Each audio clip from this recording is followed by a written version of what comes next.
여러분 최근에 영화 보셨습니까? 저는 최근에 대작 영화 아바타 시리즈를 봤습니다. 심지어 그 제작 기술에 놀라서 관련된 다큐도 다 봤습니다. 이 영화를 보신 분들은 아주 인상적인 대사를 기억할 겁니다. I see you. 나는 당신을 봅니다.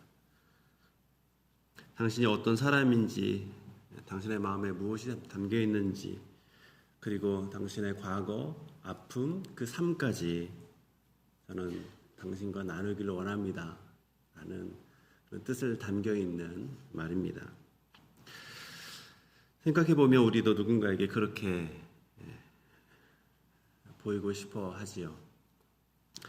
단지 내가 무엇을 했는가만 보는 것이 아니라 누군가가 나의 삶의 한 장면이 아닌 전 생애를 봐주기를 원했던 그런 사람이 내 곁에 있기를 원합니다. 내가 왜 그렇게 했었는가 그것도 이해해주고 또 그 결과만 보는 것이 아니라 그 결과를 이루기까지 얼마나 많은 그 힘든 과정을 겪어왔는지를 이해해줄 수 있는 그런 사람이 내 곁에 있으면 얼마나 큰 위로가 되겠습니까? 나의 친구, 배우자, 가족이 그런 사람 되기를 원하고 또 같이 신앙생활하는 여기 있는 분들이 그런 사람이 되어주기를 원하는 마음이 크지요. 하지만 아무리 설명을 해도 나 외에는 모르는 그런 시간들이 있습니다. 열심히 일했지만 그 열심을 알 수 없는 그런 상황도 있었고 또 억울하지만 그 모든 것을 설명해 주지만 그러나 그것을 이해할 수 없는 사람들이 우리 주변에 있습니다. 지난 시간 우리는 야곱이 하나님의 말씀을 따라서 일어나고 떠나고 돌아가는 그런 장면을 봤습니다. 그런데 오늘 본문에서 라반은 친족들을 이끌고 야곱을 추격하고 드디어 야곱이 머물고 있는 길르앗산에 도착하는 그 장면을 봅니다. 도망쳐온 야곱과 또 그를 추격해 온 라반, 이 두 사람 간에 얼마나 팽팽한 긴장감이 흐르겠습니까? 라반은 야곱에게 따져 물을 것이 있습니다. 야곱에게도 사실은 지난 세월 동안 하지 못한 그 쌓인 이야기가 있지요. 오늘 이 갈등이 서로 나타납니다. 그러면 이 갈등 가운데 과연 이 사람들이 보고 있는 것이 어떤 것이 정확한 걸까요? 누가 과연 제대로 보고 있는 것일까요? 무엇보다도 모든 것을 살피시는 하나님께서는 이 두 사람의 이 갈등 상황에서 위기 상황 가운데서 지금 어떻게 일하시는지 오늘 이 말씀을 통해서 보기를 원합니다. 라반은 야곱에게 따져 묻지요. 26절입니다. 왜 몰래 떠났느냐? 그리고 오늘 이 30절 왜 내 신을 도둑질했느냐라고 묻습니다. 야곱은 대답하죠. 외삼촌의 딸들을 내게서 억지로 빼앗으리라 생각했기 때문에 그 두려움 때문에 저는 알리지 않고 떠나왔습니다 라고 말을 하죠. 야곱이 바단 아람을 떠날 때 라반이 앞서 말한 대로 즐겁게 노래와 수금 가운데 정말 아름다운 그런 그 마음을 너무 좋은 분위기 속에서 표현하면서 기분 좋게 떠나갔으면 얼마나 좋았을까요? 하지만 야곱에게 있어서 그것은 현실적으로 불가능한 것이다 라고 그는 생각합니다. 하나님의 말씀대로 그래 이제 고향으로 돌아가야지 하면서 하나님의 말씀대로 결단을 하지만 그리고 그 결단을 이룰 수 있도록 자신들의 아내들을 불러서 일일이 다 설득을 하고 아내들도 야곱의 말에 동의하면서 같이 출발하게 되지만 정말 이 땅을 떠날 때 가장 중요한 라반을 생각하면 라반은 도저히 설득할 수 없는 사람, 내가 잘 말한다고 해서 부드럽게 말한다고 해서, 심지어 논리적으로 말한다고 해서 마음이 바뀔 수 있는 사람이라는 기대감이 또는 확신이 전혀 없었기 때문에 그가 선택한 것은 양털을 깎는 시기. 그러니까 라반을 비롯한 사람들이 관심이 몰려있는 그 시기에 조용히 떠나는 것이었습니다. 문제는 그렇게 조용히 그리고 계획적으로 준비하면서 떠났지만 어느새 라반이 그들의 힘센 친족들을 데리고 야곱이 머물고 있는 길라산까지 벌써 이르러 도착한 것이죠. 라반은 야곱에게 왜 몰래 떠났고 왜 내 신상을 훔쳤느냐라고 야곱을 지금 다그치고 있는 것이죠. 사실 야곱을 추격하면서 라반에게는 두 가지로 야곱에 대한 혐의를 가지고 있었습니다. 하나는 몰래 떠났다, 비밀리 떠났다, 알리지 않고 떠났다라고 하는 하나이고, 또 다른 하나는 자신의 신상을 훔쳤다라고 하는 겁니다. 먼저 31절에 보면 야곱은 왜 몰래 떠났냐라는 이 질문에 대답을 합니다. 앞에서 우리가 살펴본 대로 외삼촌의 딸들을 내게서 억지로 빼앗으리라. 여기서 야곱이 사용한 이 단어가 예사롭지 않습니다. 히브리어는 가잘이라는 동사인데 여기 보면 이 동사는 힘을 가진 자가 강제로 빼앗는 그런 뉘앙스를 가지고 있는 동사입니다. 이 단어를 강조해서 번역하면 당신이 내 가족을 강탈할까 두려웠기 때문에 저는 몰래 떠났습니다 라고 하는 거죠. 20년간 함께 지낸 라반, 야곱에게는 사장님이었고 또 한편으로는 장인이었습니다. 그런데 이 사장이자 장인 어른에게 지금 하는 말치고는 너무나 센 표현이죠. 그런데 이런 센 표현을 할 수밖에 없는 근거를 우리는 잠시 후에 확인하게 되는 것이죠. 라반의 두 번째 혐의는 도둑질입니다. 어찌 내 신을 도둑질하였느냐라고 하면서 야곱을 벌써 확신범으로 여겼던 것이죠. 그런데 이 말에 야곱은 펄쩍펄쩍 뛰면서 자기의 결백을 주장하면서 32절을 말합니다. 우리 같이 한번 읽어보겠습니다. 외삼촌의 신을 누구에게서 찾든지 그는 살지 못할 것이요 우리 형제들 앞에서 무엇이든지 외삼촌의 것이 발견되거든 외삼촌에게로 가져가소서. 지금 야곱은 장인이 신으로 섬기고 있는 드라빔, 이 드라빔이 어디인지 꿈에도 모르고 있는 상황이죠. 하지만 성경 기자는 이미 이게 어디에 있는지 알려주고 있습니다. 앞에 19절에 보면 라헬은 그의 아버지 드라빔을 도둑질하고, 그러니까 이 드라빔이 지금 어디에 있습니까? 라헬에게 있지요. 라반은 이후 야곱의 장막, 두 여종의 장막, 그리고 레아의 장막, 그리고 마지막으로 라헬의 장막까지 들어가서 두루두루 샅샅이 뒤집니다. 그런데 라헬은 이 드라빔을 낙태 안장 그 아래에다 숨기며 그 위에 앉아 있습니다. 드라빔을 찾고자 자기 장막 안에 들어온 아버지를 보자 라헬은 이렇게 말하지요. 아버지, 제가 생리가 있어가지고 좀 몸이 안 좋아요. 제가 아버지 오셔도 일어나지 못합니다. 노여하지 마시고 이해해 주세요 라고 아주 정중하게 말을 하지요. 그런데 라반이 이 말을 받아들이죠. 그리고 그 자리만 빼고 나머지를 다 찾습니다. 발견될 리가 없지요. 결국 라반은 드라빔을 찾아내지 못합니다.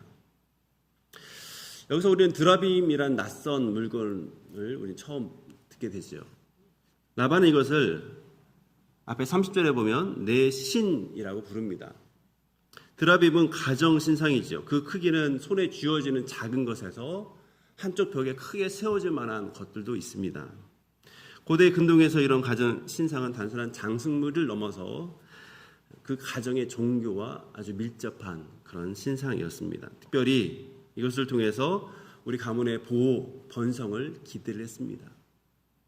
이런 종교적 상징물이 바로 드라빔이었던 거죠. 심지어는 미래를 예측할 수 없는 상황이기 때문에 점수를 사용하는데 사용하기도 했다라고 합니다. 그래서 라반에게 이 드라빔은 자기 가정의 복을 좌지우지하는 또는 그 복을 기원하는 중요한 숭상물이었던 것이죠.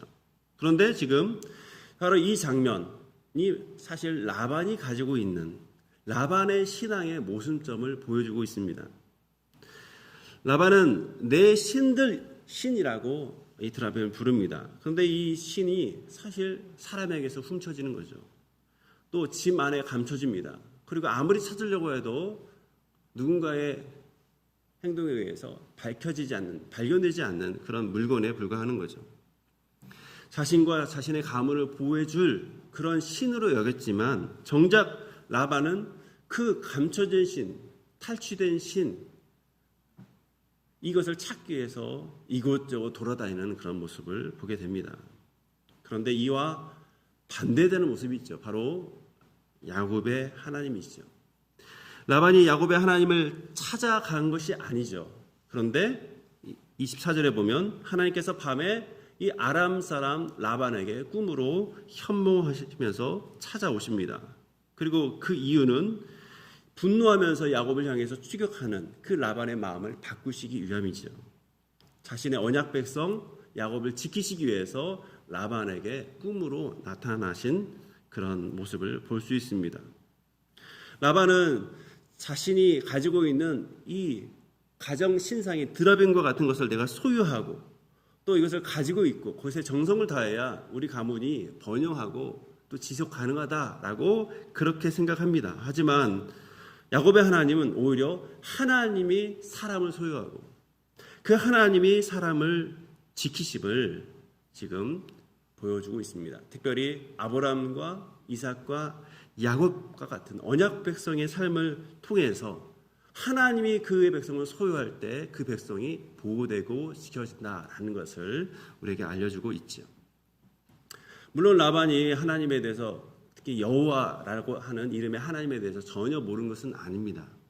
이미 이 하나님에 대한 지식을 담아서 창세기 30장 27절에서 이렇게 말합니다. 여호와께서 너로 말미암아 내게 복 주신 줄을 내가 깨달았느니. 그런데도 이 라반은 여전히 드라빔과 같은 이 신을 붙들고 있는 것이죠. 라반의 이 신앙의 현실은 야곱을 만난 후에 여호와 하나님의 복을 간접적으로 야곱을 통해서 경험하게 됩니다. 그러니까 야곱을 통해서 그는 여호와를 인정하게 됩니다. 하지만 그 하나님을 인정하면서도 그 하나님을 경외하는 모습으로 유일한 하나님으로 모시고 섬기고 믿고 경외하는 모습으로 나아가고 있지는 않는 모습을 볼 수 있는 것이죠. 필요하면 여호와의 복도 구하고 필요하면 다양한 신들의 복을 구하는 모습, 이것이 라반의 신앙, 다신론적인 신앙이 가진 그 한계의 모습을 우리는 이 내용을 통해서 볼 수 있습니다. 그런데 여러분, 조심스럽게 우리가 한번 우리 자신에게 한번 물어보기를 원합니다. 혹시 하나님을 믿으면서도 라반처럼 마음 한켠에 자신만의 드라빔을 혹시 두고 있지는 않는지 우리가 한번 물어보기를 원합니다. 하나님을 믿고 예배하면서도 돈이든 사람이든 내가 소유하고 꽉 붙잡을 수 있는 무언가를 하나를 더 가지고 있어야 안심이 된다면, 그리고 하나님은 내가 원하고 소유하길 원하는 그것을 잡아줄 수 있는, 줄 수 있는 분으로 여기고 있다면 사실은 우리도 라반의 신앙과 크게 다르지 않은 모습을 가지고 있다라는 것이죠.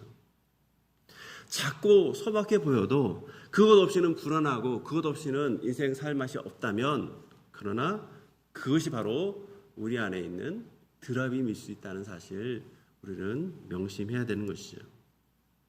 라반이 이렇게 자기 신을 찾기 위해서 야곱의 장막을 샅샅이 뒤집니다. 결국 아무것도 찾아내지 못하죠.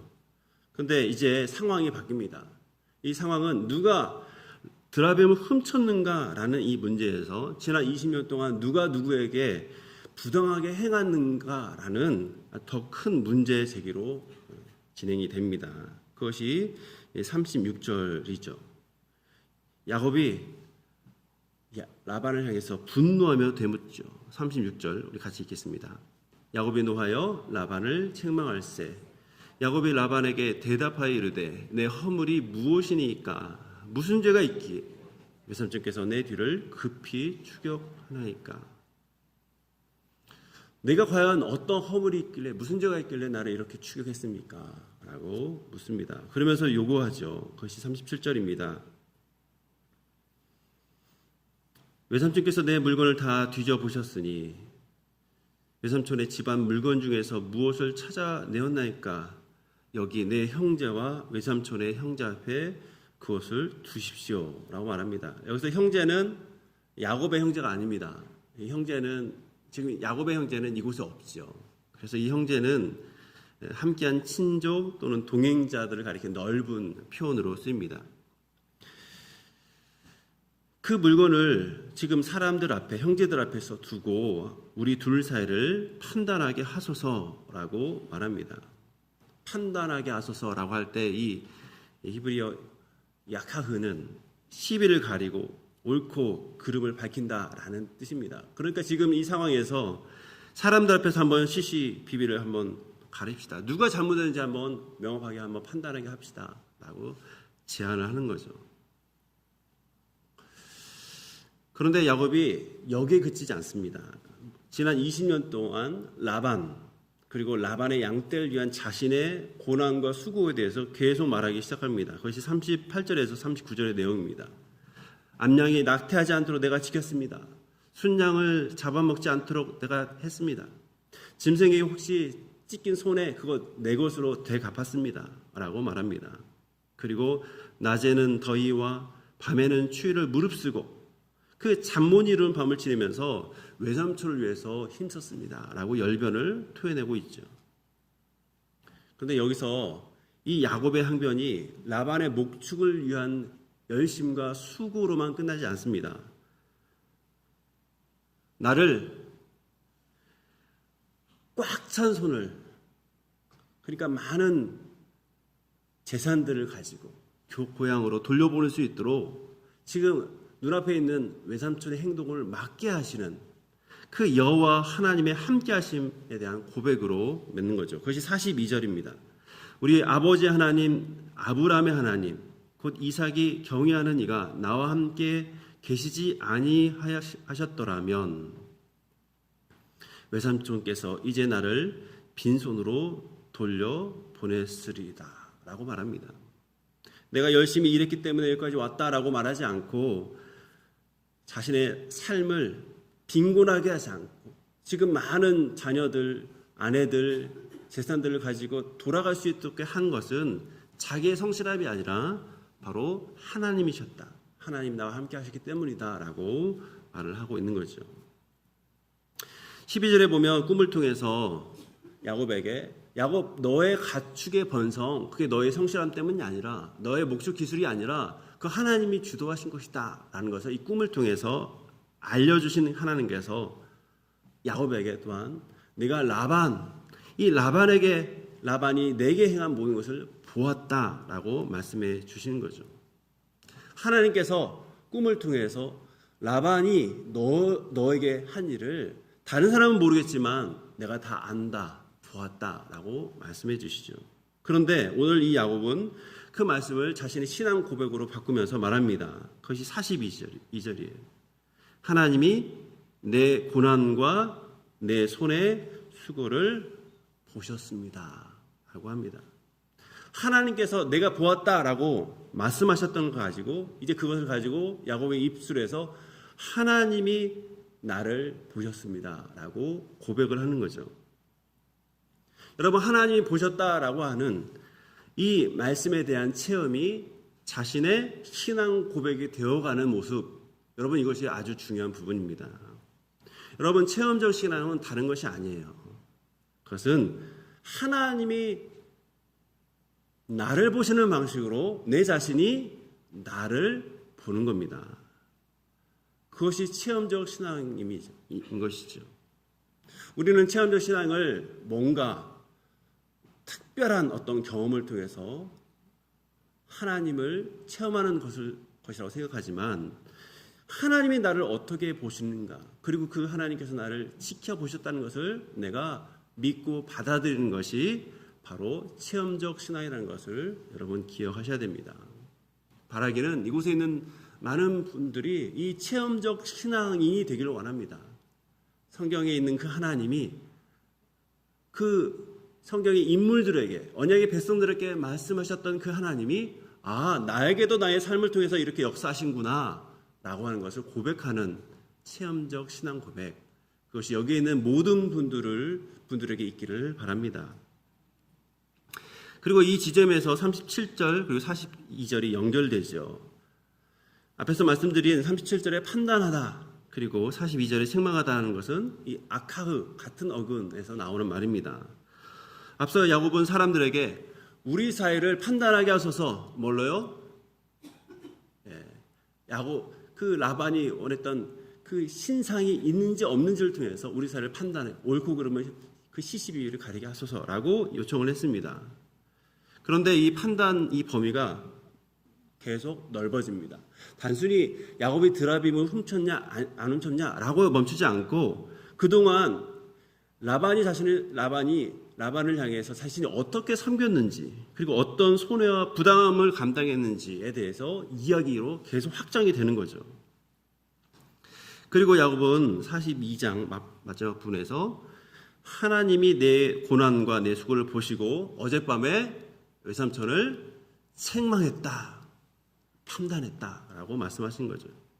이렇게 드라빔 때문에 관련된 시비가, 이 이야기가 점점 확대되면서 지난 20년 동안 라반과 야곱 가운데 그 관계에 대해서 판단으로 계속 확대되는 것을 보게 되죠. 37절에서 야곱은 이 라반이 원했던 물건이 없는 것을 보고 그는 사람들 앞에서 이것을 가지고 시시비를 가리자라고 합니다. 왜냐하면 이거는 눈앞에 보이는 증거로 인해서 가릴 수 있는 부분이기 때문이죠. 그런데 야곱의 지난 20년의 그 고난과 수고는 단순히 어떤 물건으로 증명될 수 있는 것이 아니죠. 물론 이 과정, 이 수고를 제일 잘 아는 사람은 야곱 본인이었고 또 야곱과 관계된 라반이었습니다. 야곱은 자신이 어떻게 일했는지, 라반이 그에 대해서 어떻게 대했는지, 어떻게 속였는지 너무나 잘 알지만 그 모든 것을 다 보시는 그 분으로서의 하나님이심을 알기 때문에 이 기회에 지금 야곱은 당당하게 이렇게 얘기하는 거죠. 하나님이 보셨고 그 하나님이 어젯밤에 당신을 책망하신 것입니다 라고 말합니다.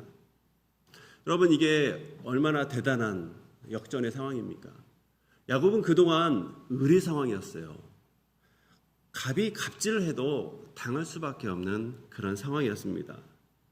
그리고 지금 이 상황을 보면 야곱은 사실 당당할 수 있는 상황은 아니에요. 우리는 성경 기록을 통해서 지금 라헬이 그 신상을 가지고 있구나라는 것을 알고 좀 조마조마합니다.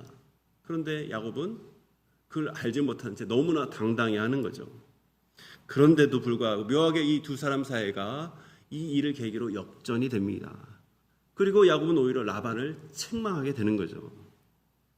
그러면 라반은 이에 대해서 어떻게 반응할까요? 라반의 반응은 딱 하나입니다.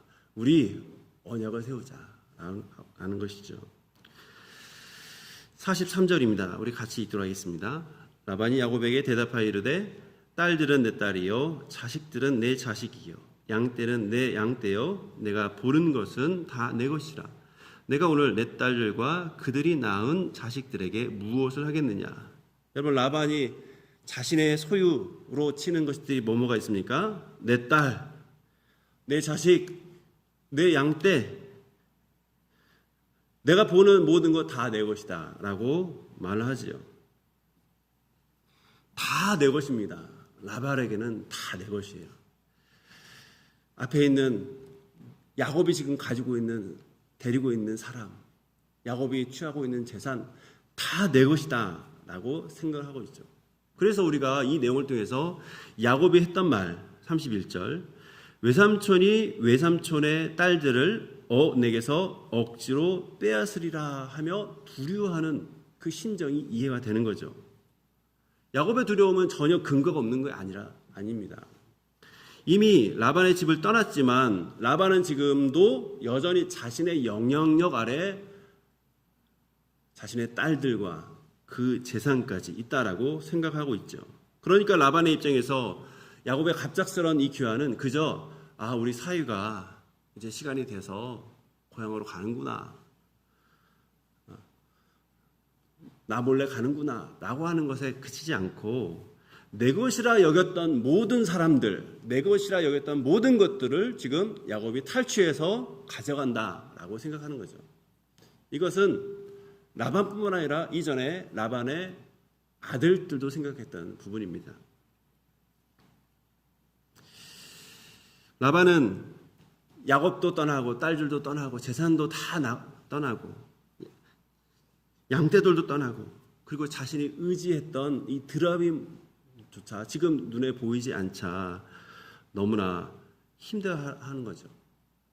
그동안 라반은 자신이 그 세계에서 주인이라고 생각했던 것이죠. 그렇지만 이제 라반은 결국 현실을 인정하게 됩니다. 그래서 내가 오늘 내 딸들과 그들이 낳은 자식들에게 무엇을 하겠느냐라고 말하죠. 여전히 내 것이라고 표현하지만 이제는 자기 마음대로 할 수도 없다는 사실도 인정하고 있는 거죠. 라반이 갑자기 좋은 사람이어서 이런 얘기를 합니까? 그렇지 않습니다. 이미 앞에서 하나님께서 현몽에서 라반의 행동을 제한하시기 때문이에요.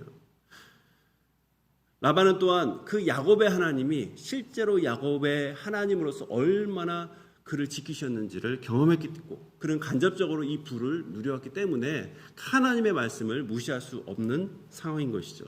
그래서 라반이 취한 것이 뭐냐? 바로 언약을 제시합니다. 그것이 44절입니다. 이제 오라, 나와 내가 언약을 맺고 그것으로 너와 나 사이에 증거를 삼자라고 말합니다.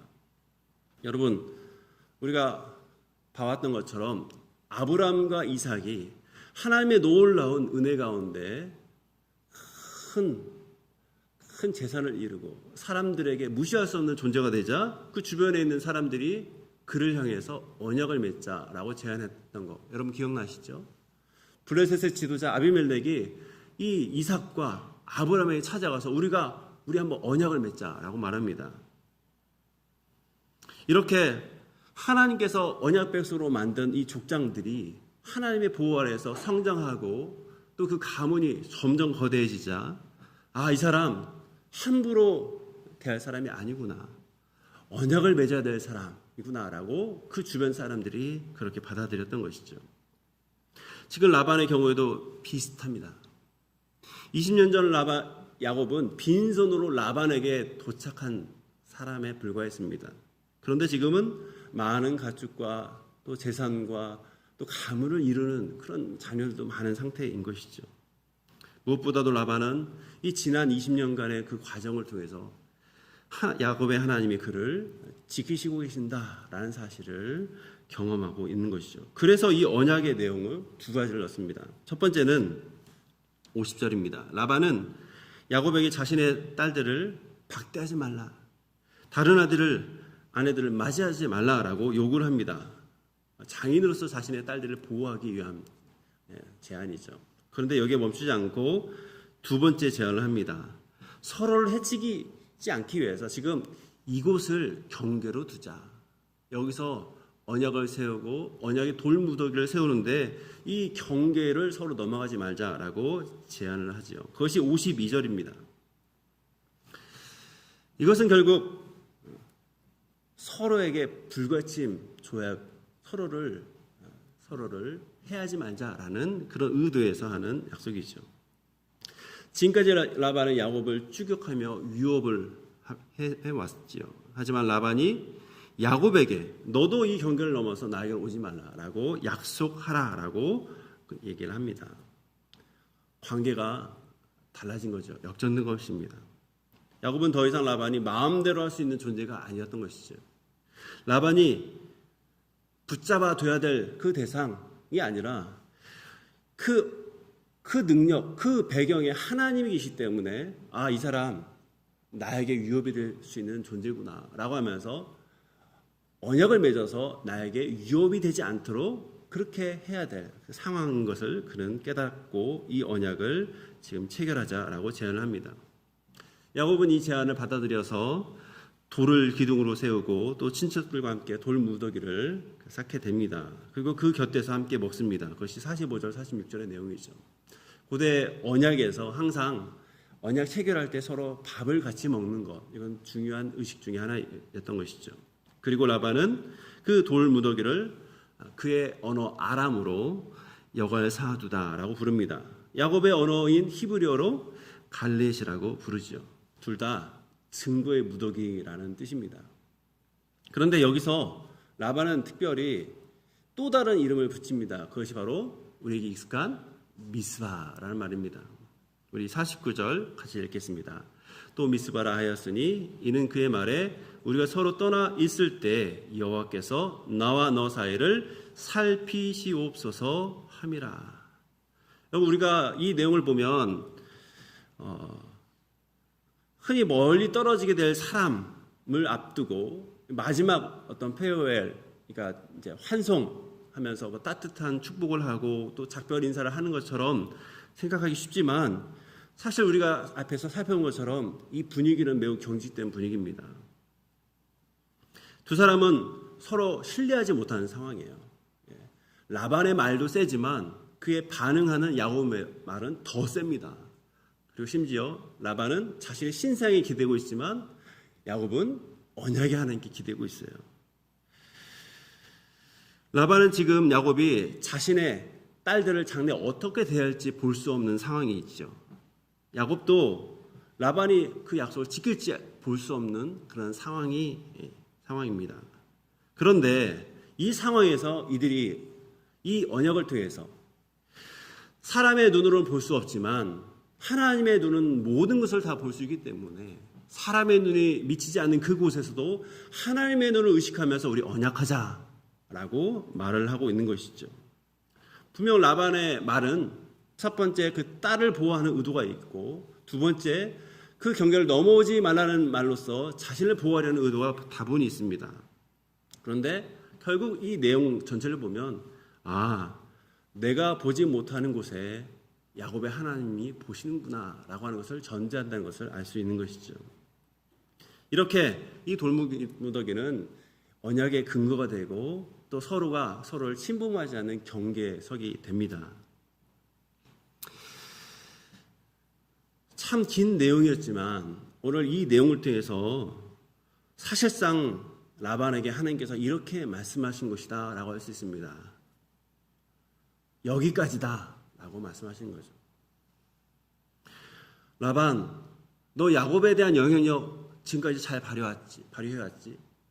그 사람 잘 이용해 먹었지. 하지만 여기까지야. 야곱의 아내, 너의 딸들, 그의 재산, 그것을 너의 것으로 주장하는 그런 말도 이제는 여기까지야 라고 사실은 말씀하시는 거죠. 라반은 53절을 통해서 아브라함의 하나님, 나홀의 하나님, 그들의 조상의 하나님을 불러서 언약의 판단을 하나님께 맡깁니다. 근데 여러분, 라반은 다신론 사회에서, 그러니까 신들을 여러 개 모시는 것이 그에게 유익이 된다라고 생각하죠. 그래서 그에게는 아브라함의 하나님도 부르구나. 그리고 자신의 그 또 지역에 있는 나홀이 섬겼던 그 신도 부르죠. 그리고 알지 못하는 그 많은 조상들의 하나님을 부릅니다. 그래서 우리가 생각하는 아브라함의 하나님, 이삭의 하나님, 또 야곱의 하나님은 한 분이지 않습니까? 그런데 지금 라반은 그렇게 생각하지 않아요. 이 신이든 저 신이든 아무튼 다 불러가지고 그 하나님, 그러니까 자기보다 항상 자기가 볼 수 없는 것을 볼 수 있는 그 하나님께 맡기면서 지금 언약을 하는 거죠. 그래서 라반의 입장에서는 라반의 신앙으로 맹세를 하는 것이고 또 야곱의 입장에서는 야곱의 신앙으로 맹세를 하는 겁니다. 참 놀랍죠? 그런데 우리 삶이 그러지 않습니까? 우리가 직장생활 또 친구관계에서 여러 가지 얘기를 하지만 우리가 믿는 그 하나님의 이름으로 이들이 맹세하는 게 아니라 자신들이 가지고 있는 어떤 신관념에 의해서 신의를 나타내고 뭔가 믿음을 주는 것, 사실 그 부분이 이 안에서도 담겨 있는 것이죠. 야곱은 분명 라반이 말하는 다양한 신에 대해서 동의하지 않습니다. 지난 20년 동안 자신과 함께 하신 하나님, 자신의 고난과 수고를 보시고 라반의 손을 지금 제한하고 계시는 그 하나님을 지금 분명하게 고백하면서 그는 언약을 맺는 거죠. 그래서 야곱에게 있어서는 하나님은 그저 나를 잘되게 하시는 그런 분으로만 보는 것이 아니라 내가 경외해야 할 분으로 보는 거죠. 그리고 내가 경외할 분으로 보는 그 하나님에 대해서 이미 자신의 아버지 이삭도 경외하는 하나님으로 여겼다는 사실을 담아서 얘기를 하고 있는 것이죠. 결국 이 장면은 두 종류의 신앙을 보여준다라고 할 수 있습니다. 하나는 하나님까지 자기 삶을 지켜주는 수단으로 보이는 그런 신앙입니다. 또 하나는 자신을 붙드시고 다스리신 그 하나님을 깨닫고 그분을 정말 사랑하고 또한 두려워하며 경외하는 그런 신앙의 모습인 것이죠. 야곱의 신앙은 점차 이렇게 바뀌고 있는 것이죠. 하나님이 나를 지켜주실 하나님으로만 여기는 것이 아니라 나를 지키신 하나님을 나는 어떻게 경외하며 살아갈 것인가로 바뀌어가고 있습니다. 그래서 야곱은 인생을 살아가면서 그가 베델에서 만났던 그 하나님보다 더 분명하게 하나님을 고백하면서 경외할 하나님으로 지금 받아들이고 있는 것이죠. 오늘 본문 속에서 야곱은 다 안다고 하지만 사실은 다 알지 못한 채 고향을 향하고 있습니다. 라헬이 드라빔을 훔친 것도 모르고요. 그리고 라반이 이렇게 자신을 추적해 올 것이라는 것도 사실은 모릅니다. 그런데 이 야곱이 알지 못해도 그 모습을 하나님이 아시기 때문에 감사한 것이죠. 내가 모든 것을 다 알아서 하면 우리는 마음에 안심이 됩니다. 그러나 인생은 내가 모든 것을 다 알아서 준비하고 그렇게 나가는 것이 아닙니다. 하나님께서 우리의 인생을 보신다라고 하는 이 믿음이 있을 때 우리는 우리의 관련된 것들을 더 열심히 준비하는 그런 힘과 또 용기를 얻게 되는 거죠. 야곱은 이렇게 고백합니다. 하나님께서 내 고난과 내 수고를 보셨다라고 그렇게 말합니다. 사람은 보통 단편을 기억합니다. 영화도 모든 스토리가 다 기억나는 것이 아니라 인상적인 단편, I see you, 나는 당신을 봅니다. 이런 부분들이 더 인상 기억나죠. 하지만 하나님께서는 한 편만 보는 것이 아니라 그 장면, 그 한 씬만 보는 것이 아니라 우리 온 인생 그 세월을 보시는 분이십니다. 그래서 아무도 알아주지 않았던 그 수고도 보실 수 있는 분이세요. 말하지 못하고 그냥 하나님의 영광을 위해서 넘어갔던 부분도 다 보시고 계시죠. 그래서 우리가 사람들에게 일일이 다 설명하지 않아도 하나님이 우리를 보신다라는 사실을 우리가 기억하셔야 됩니다. 성실하게 살았는데 왜 이거 인정해주지 않지? 수고했는데 왜 이걸 알아주지 않지? 하면서 섭섭할 때가 있지만 그러나 다시 한번 하나님이 우리를 봐주시는구나 라는 것을 기억하셔야 됩니다. 그래서 모든 사람 앞에서 내가 무엇을 다 했는지 막 증명하고 말하고 그렇게 하면서 지치는 그런 삶을 살아가지 못하기를 바랍니다. 나를 증명하려고 과하게 그렇게 안 하셔도 됩니다. 물론 우리는 말해야 될 것은 말하고 바르게 판단할 것은 판단을 할 수 있도록 말해야죠. 하지만 결국 모든 판단은 하나님께 있다는 것을 아시고 또 하나님께 맡기시는 그런 지혜로운 신앙생활을 하길 원합니다. 하나님이 우리를 보신다라는 사실은 그저 우리의 상황을 관찰하신다를 넘어서 필요한 때 판단하시고 필요한 때 우리의 삶 가운데 개입하신다는 사실, 여러분 그것을 기억하십시오. 그래서 하나님은 라반의 손까지도 제한하신 그런 모습을 우리에게 보여주시죠. 또 하나, 우리는 혹시나 우리가 라반처럼 살아가고 있지 않는지도 돌아봐야 되죠. 라반의 입에서 무슨 말이 계속 나왔습니까? 내 딸, 내 자식, 내 소유 다 내 것이다. 사람도 재산도 관계도 다 내가 뭔가 내 안에 다 이렇게 잡고 있어야 뭔가 안심하는 그런 모습을 우리는 라반을 통해서 볼 수 있는 것이죠. 그렇지만 하나님께서는 라반을 깨닫게 하시죠. 그리고 라반에게 언약을 세우도록 제안하도록 하십니다. 그리고 이 라반에게 사실상 네 것으로 소유했던, 네 것으로 생각했던 거 그렇게 그 했던 거 여기까지 이제 멈춰라고 말합니다. 다른 사람의 인생 너의 것으로 그렇게 쉽게 생각하고 살아가는 인생 여기까지다라고 말을 하는 거죠. 그래서 우리도 조심해야죠. 우리가 우리 자녀를 사랑한다는 이유로 너무 지나치게 통제하고 관여할 수 있습니다. 교회에서 사역을 하고 직장에서 뭔 것을 하면서 어느 순간 내 것이라고 그렇게 생각할 수 있습니다. 심지어 하나님까지도 내가 붙잡는다라고 생각할 수 있습니다. 그러나 오늘 본문에서는 내가 잡는 것이 아니라 하나님이 우리를 소유할 때, 하나님이 우리를 붙잡으실 때 정말 하나님의 백성의 모습이 드러난다는 것을 우리는 기억하셔야 됩니다. 신앙이 좋아지고 깊어진다는 것은 하나님이 나를 지켜주실 거야 라는 이 생각을 넘어서 나를 지켜주신 그 하나님, 내가 그 하나님을 어떻게 경외할 것인지, 어떻게 경외하며 그 하나님을 드러내며 살아갈 것인지까지도 생각하는 것으로 나아가야 하는 거죠. 사람의 눈보다 하나님의 보심을 더 믿기를 바랍니다. 사람의 그 판단, 사람의 말보다 하나님의 판단과 말을 더 신뢰하시길 바랍니다. 그리고 다른 사람 내 손으로 꼭 붙잡는 것보다 하나님께서 나를 꽉 붙잡고 계신다는 사실을 기억하며 그 하나님을 경외하는 삶을 사시길 바랍니다. 끝까지 주님을 신뢰하고 경외하면서 하나님께서 열어주신 그 길을 맛보아 하나님을 찬양하는 모든 주님의 사람 되기를 바랍니다. 오늘 말씀을 생각하며 우리 한번 기도하도록 하겠습니다. 하나님의 판단을 신뢰하는 그런 삶이 될 수 있도록 한번 기도하시길 바랍니다. 특별히 라반과 같은 내가 뭔가를 꽉 잡으려고 하는 그 집착을 내려놓고 하나님이 나를 붙잡으시고 나를 붙잡으신 그 하나님을 어떻게 하면 더 경외하고 삶 가운데 그 하나님을 드러낼까라는 그런 생각을 하면서 주님 앞에 기도로 나아가도록 하겠습니다.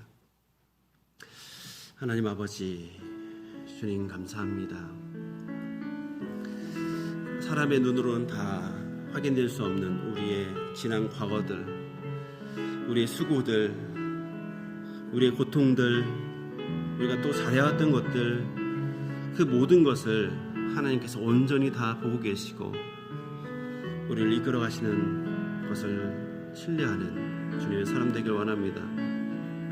우리는 우리의 뭔가 성취로, 우리의 결과로 사람들에게 자신을 증명하려 합니다. 하지만 모든 것을 다 판단하시고 모든 것을 이끌어 가시는 그 하나님의 손에 온전히 맡기고 우리에게 주어진 참된 영적 자유를 누릴 수 있도록 도와주옵소서.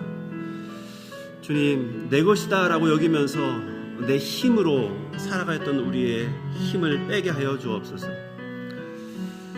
사람들이 생각하는 그 돈이나 또 부동산이나 인간관계나 또 이것을 가지고 우리 자신을 붙들려 했던 그 노력을 내려놓고 온전히 하나님을 두려워하며 경외하는 신앙이 이룰 수 있도록 우리를 붙들어 주옵소서. 사랑과 은혜가 풍성하신 하나님 아버지, 사람은 다 알지 못해도 다 보지 못해도 우리를 아시고 보시는 그 하나님이 계시기에 그 주님께 감사를 올려드립니다. 세상을 살아가면서 우리는 우리 자신을 증명하려고 수많은 노력을 합니다. 하지만 이 모든 것을 판단하시고 또 모든 것을 이끌어 가시는 그 주님 손 앞에 더 내려놓는 주님의 사람 되어 우리에게 이미 주신 영적인 자유함을 맛볼 수 있는 우리 모든 사람 되게 하여 주옵소서. 내 뜻대로 뭔가를 쥐고 내 뜻대로 뭔가를 움직이려 했던 라반의 십자가 같은 것들을 내려놓고 나를 붙드시는 하나님, 그 하나님을 온전히 경외하는 신뢰의 삶, 믿음의 삶, 주님께 소망을 둔 삶을 살아가게 하여 주옵소서. 예수 그리스도의 이름으로 기도합나이다. 아멘.